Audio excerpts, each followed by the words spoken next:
ಜಿಲ್ಲೆಗೆ ನೂತನವಾಗಿ ಬಂದಿರುವ ಉಪ ವಿಭಾಗಾಧಿಕಾರಿಗಳಿಗೆ ಕೋಲಾರ ಜಿಲ್ಲಾ ರೈತ ಸಂಘದಿಂದ ಮನವಿ ಮಾಡಿ ಜಿಲ್ಲಾದ್ಯಂತ ಸಾವಿರಾರು ಕೋಟಿ ಬೆಲೆ ಬಾಳುವಂತಹ ಲಕ್ಷಾಂತರ ಎಕರೆ ಸರ್ಕಾರಿ ಗೋಮಾಳ ಗುಂಡುತೋಪು ಕೆರೆ ಅಂಗಳವನ್ನು ಅಕ್ರಮವಾಗಿ ಬೆಂಗಳೂರು ಮೂಲದ ಭೂಗಳ್ಳರಿಗೆ ಕೆಲವು ಕಂದಾಯ ಅಧಿಕಾರಿಗಳು ರಿಯಲ್ ಎಸ್ಟೇಟ್ ಉದ್ಯಮಿಗಳ ಜೊತೆ ಶಾಮೀಲಾಗಿ ನಕಲಿ ದಾಖಲೆಗಳನ್ನು ಸೃಷ್ಟಿ ಮಾಡಿ ಮಾರಾಟ ಮಾಡಿರುವ ದಂಧೆಯನ್ನು ಜೊತೆಗೆ ಪಿ ನಂಬರ್ ದುರಸ್ತಿ ಮತ್ತು ಅಕ್ರಮ ಸಾಗುವಳಿ ಚೀಟಿಗಳ ದಂಧೆಯನ್ನು ಪ್ರಕರಣವನ್ನು ಗಂಭೀರವಾಗಿ ಪರಿಗಣಿಸಿ ಅದನ್ನು ತನಿಖೆ ಮಾಡಲು ವಿಶೇಷ ತಂಡ ರಚನೆ ಮಾಡುವ ಜೊತೆಗೆ ರಾಷ್ಟ್ರೀಯ ಹೆದ್ದಾರಿ 75 ದೇವರಾಯ ಸಮುದ್ರ ಕಂದಾಯ ವ್ಯಾಪ್ತಿಯಲ್ಲಿ ಕೆಲವು ಬೆಂಗಳೂರು ಮೂಲದವರು ಕಲ್ಲು ಬಂಡೆಗಳಿಗೆ ಅಕ್ರಮವಾಗಿ ದಾಖಲೆಗಳನ್ನು ಸೃಷ್ಟಿ ಮಾಡಿಕೊಂಡು ಕಾಂಪೌಂಡ್ಗಳನ್ನು ನಿರ್ಮಿಸಿ ಸಾವಿರಾರು ಕೋಟಿ ಬೆಲೆ ಬಾಳುವ ಸಾವಿರಾರು ಎಕರೆ ಜಮೀನನ್ನು ಕಬಳಿಸಿದರೆ ಆ ಪ್ರಕರಣವನ್ನು ಗಂಭೀರವಾಗಿ ಪರಿಗಣಿಸುವ ಜೊತೆಗೆ ಈ ಬೆಂಗಳೂರು ಮೂಲದ ಭೂಗಳ್ಳರಿಂದ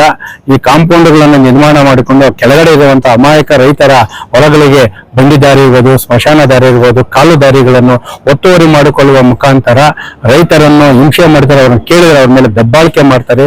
ಈ ಪ್ರಕರಣವನ್ನು ಗಂಭೀರವಾಗಿ ಪರಿಗಣಿಸಬೇಕು.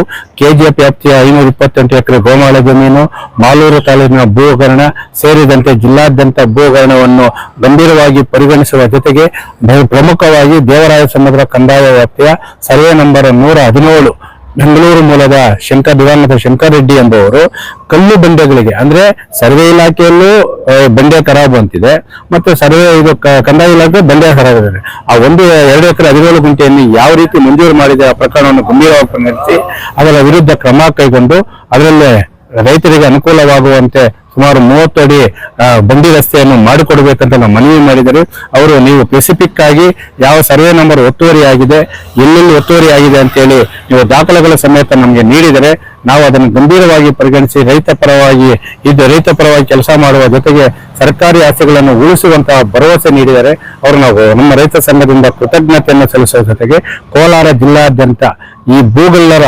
ಕಪಿಮುಷ್ಟಿಯಲ್ಲಿರುವ ಸರ್ಕಾರಿ ಆಸ್ತಿಗಳನ್ನು ಬಿಡಿಸುವವರೆಗೂ ರೈತ ಸಂಘ ಖಂಡಿತವಾಗ್ಲೂ ಹೋರಾಟ ಹಿಂಪಡೆಯುವುದಿಲ್ಲ. ನಿರಂತರವಾಗಿ ಭೂಗಳ್ಳರ ವಿರುದ್ಧ ಹೋರಾಟ ಮಾಡಿ ಅವರ ಸಹಕರಿಸಿರುವ ಕಂದಾಯ ಅಧಿಕಾರಿಗಳ ಮತ್ತು ಸರ್ವೆ ಅಧಿಕಾರಿಗಳ ವಿರುದ್ಧನೂ ಸಹ ಹೋರಾಟ ಮಾಡ್ತೀವಿ. ರೈತ ಸಂಘದ ನಡೆಗೆ ಸರ್ಕಾರಿ ಗೋಮಾಳ ಜಮೀನು ಒತ್ತುವರಿ ತೆರವು ಗಡಿಗೆ ಎಂಬ ವಿಭಿನ್ನ ರೀತಿಯ ಹೋರಾಟವನ್ನು ಮಾಡುವ ಮೂಲಕ ಸರ್ಕಾರಿ ಆಸ್ತಿಗಳನ್ನು ಉಳಿಸ್ತೇವೆ. ಅದರ ಜೊತೆಗೆ ದೇವರಾಯ ಸಮುದ್ರ ಕಂದಾಯ ವ್ಯಾಪ್ತಿಯ ಭೂಗಳ್ಳವನ್ನು ಮಾತ್ರ ಗಂಭೀರವಾಗಿ ರೈತ ಸಂಘ ತೆಗೆದುಕೊಳ್ಳಿದೆ. ಯಾಕಂದ್ರೆ ಆ ಭೂಗಳ್ಳರ ಕಪ್ಪಿಸಿದ ಸರ್ಕಾರಿ ಆಸ್ತಿ ಉಳಿಬೇಕು. ಆ ಒಂದು ಉಳಿರುವ ಜೊತೆಗೆ ಬಡ ರೈತ ಕೂಲಿ ಕಾರ್ಮಿಕರ ಜಾನುವಾರುಗಳಿಗೆ ಇಲ್ಲಿ ಅಭಿವೃದ್ಧಿ ಕಾರ್ಯಗಳಿಗೆ ಮೀಸಲು ಇಡಬೇಕಂತೇಳಿ ನಾವು ಪಣ ತೊಟ್ಟಿದ್ವಿ.